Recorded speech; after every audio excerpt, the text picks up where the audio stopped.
എറണാകുളം അങ്കമാലി അതിരൂപത വൈദിക സമിതി യോഗത്തിനിടെ പ്രതിഷേധമുണ്ടായി. യോഗത്തിനെത്തിയ വൈദികരെ ഏകീകൃത കുർബാനയെ അനുകൂലിക്കുന്നവർ തടയാൻ ശ്രമിച്ചു. ഇവരെ പോലീസ് അറസ്റ്റ് ചെയ്ത് നീക്കി. എറണാകുളം അങ്കമാലി അതിരൂപത വൈദിക സമിതി യോഗത്തിനിടെയാണ് സിനഡ് അനുകൂലികൾ വലിയ രീതിയിൽ പ്രതിഷേധവുമായി രംഗത്തെത്തിയത്. അച്ചടക്ക ലംഘനം നടത്തിയ വൈദികർക്കെതിരെ കൃത്യമായ നടപടി വേണമെന്നുള്ള ഒരു ആവശ്യം കൂടിയുണ്ട്.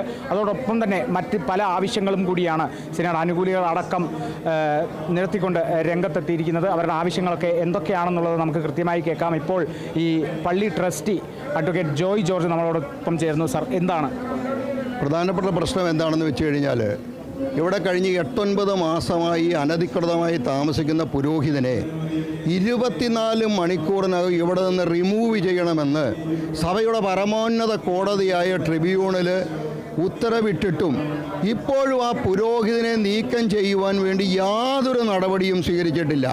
അടിയന്തരമായി ആ പുരോഹിതനെ തുടരുന്നുവെന്ന് മാത്രവുമല്ല, ലക്ഷോപലക്ഷം രൂപ പള്ളിയിലേക്ക് വരേണ്ട ലക്ഷോപലക്ഷം രൂപ അദ്ദേഹം വ്യക്തി താല്പര്യത്തിൻ്റെ പേരിൽ വ്യക്തി എന്ന നിലയിൽ കൈപ്പറ്റുന്നു.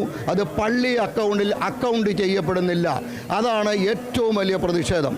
ഇത് വിശ്വാസികൾ ഒറ്റക്കെട്ടായി പ്രതിഷേധിക്കും. ഈ പ്രതിഷേധം തുടരും. തീർച്ചയായും വിശ്വാസികളെല്ലാം സിനഡിനൊപ്പമാണ് എന്നുള്ളതാണ് വ്യക്തമാകുന്നത്. ക്യാമറ പേഴ്സൺ അക്ഷയ ദിലീപിനൊപ്പം പ്രസാദ് കാളിദാസൻ, കേരള വിഷൻ ന്യൂസ്.